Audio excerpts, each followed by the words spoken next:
De esta manera, Napoleón no solamente recupera el poder en Francia para la estructura que lo había perdido, sino que va y ataca la matriz central de donde emanaban las conjuras masónicas de los revolucionarios. Es decir, va y ataca directamente al Sacro Imperio, que en ese momento ya no está gobernando Leopoldo II, porque Leopoldo II es un aliado de los Borbón, ya había muerto. El que ahora estaba era Francisco II, su hijo, y es el que se va a alinear con todas estas dinastías antes mencionadas, los Hannover, los Hohenzollern, y son los que van a luchar contra Napoleón.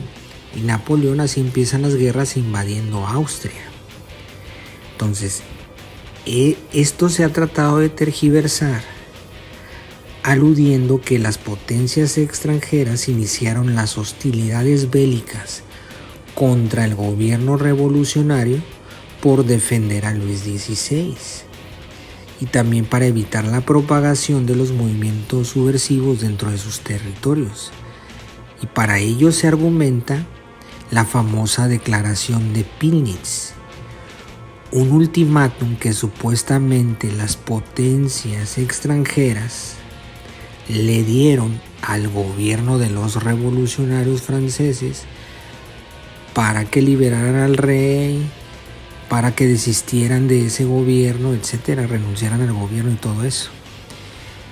Pero resulta que la declaración de Pillnitz fue en agosto de 1791 y las guerras comienzan hasta abril de 1792. Es decir, ¿cómo va a ser esto un ultimátum si hacía 8 meses que se hizo esta declaración de Pillnitz? Entonces no es ultimátum. Lo que intentaba el Hohenzollern prusiano era enganchar a Leopoldo en una guerra contra los revolucionarios para poder hacerle la pinza posteriormente con 2 frentes de batalla, o incluso solamente menguar su ejército en una primera etapa. Porque recordemos que los Hohenzollern prusianos y los Hannover de Inglaterra son los que están financiando a esos revolucionarios. Pero en ese momento Lafayette tiene el mando del ejército y Leopoldo pertenece a ese grupo, por eso es que la guerra no inicia en ese momento, en esa declaración de Pillnitz. De hecho, la reunión fue para arreglar otros asuntos entre el Hohenzollern y el Habsburgo, y al final de la reunión se hace esta declaración, ¿verdad? Pues una declaración muy escueta, o sea, no era el asunto principal a tratar en esa reunión. Y el Hohenzollern prusiano le hace esa propuesta al Leopoldo para que ataque bajo el argumento de rescatar al rey francés Luis XVI, sofocar a los revolucionarios y evitar que se propaguen las revoluciones. Ese fue el pretexto. Obviamente Leopoldo II no se come el cuento y le dice que Austria no va a ir a la guerra si no lo acompañan las potencias extranjeras, es decir, Prusia e Inglaterra. Y con eso se quitó la presión.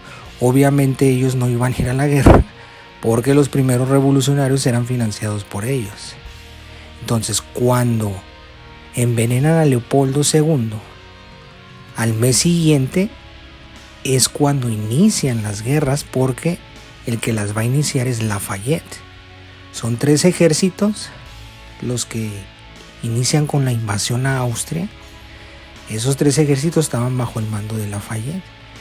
Pero repito, ese ejército de Lafayette ya va a atacar al sucesor, a Francisco II, que ya pertenece al bando de los Hohenzollern, de los Hannover, de los Hesse-Kassel y todos ellos.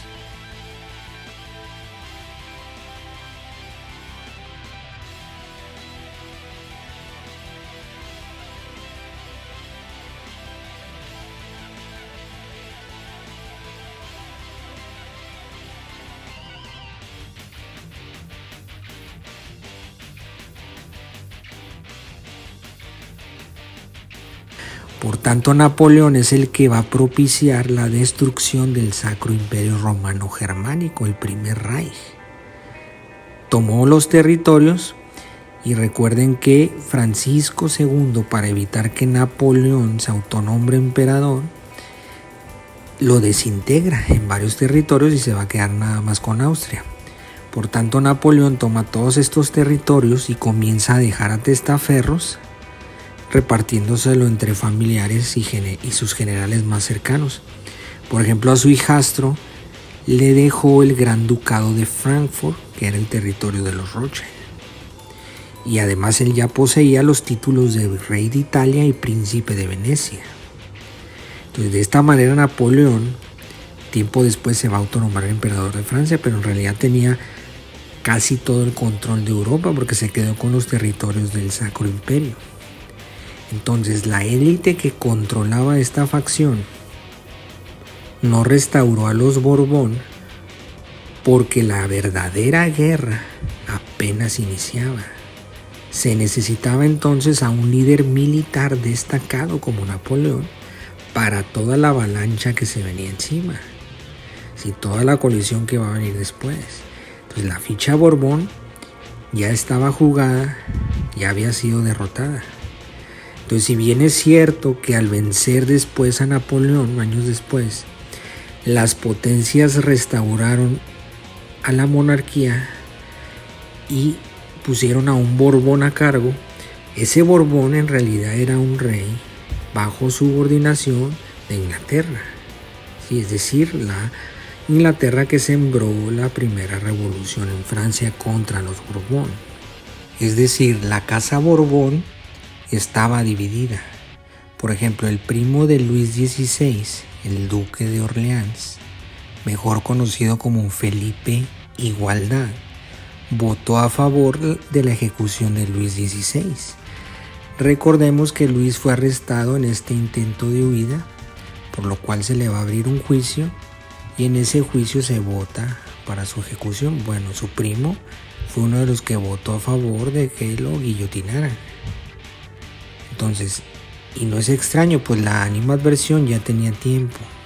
Felipe Igualdad fue uno de los líderes que conspiraba en contra del monarca antes de que empezaran las primeras revueltas. Fue uno de los que estuvo incitando los movimientos y fue uno de los principales infiltrados en la masonería para derrocarlo. Pues recordemos que Felipe Igualdad era el gran maestre del Gran Oriente de Francia. Aunque la estructura del monarca va a seguir dentro del gobierno francés después de la muerte de Luis XVI. Sí, va a seguir disputándose esta estructura junto con la otra de los primeros revolucionarios. Entonces esta estructura al final de cuentas le va a cobrar la factura a Felipe Igualdad por todos sus antecedentes. Es decir, Felipe Igualdad va a ser guillotinado en 1793. Aunque décadas después de la guerra, su hijo va a ser nombrado futuro rey de Francia bajo el nombre de Luis Felipe I, instaurado tras otra revolución en 1830, es decir, muchos años después de Napoleón, pero incitada nuevamente por Inglaterra. Entonces la división en la casa Borbón ya tenía tiempo, incluso antes del reinado de Luis XVI. Por ejemplo, desde el reinado de Luis XIV está documentado que hubo intentos de primos para derrocarlo, ¿sí? Donde conspiraban junto con la élite de Inglaterra, a excepción de los Stuart, ¿verdad? Y con el príncipe William de Orange-Nassau, es decir, el de Holanda, el de los Países Bajos, que va a derrocar al Estuardo en Inglaterra. Entonces, desde aquellos tiempos ya ellos conspiraban junto con varios primos del rey para derrocarlo. Incluso hubo intentos de envenenamiento en todas estas conjuras. Pues recordemos que ese William de Orange-Nassau era enemigo de los Borbón porque se estaban disputando la riqueza del continente americano.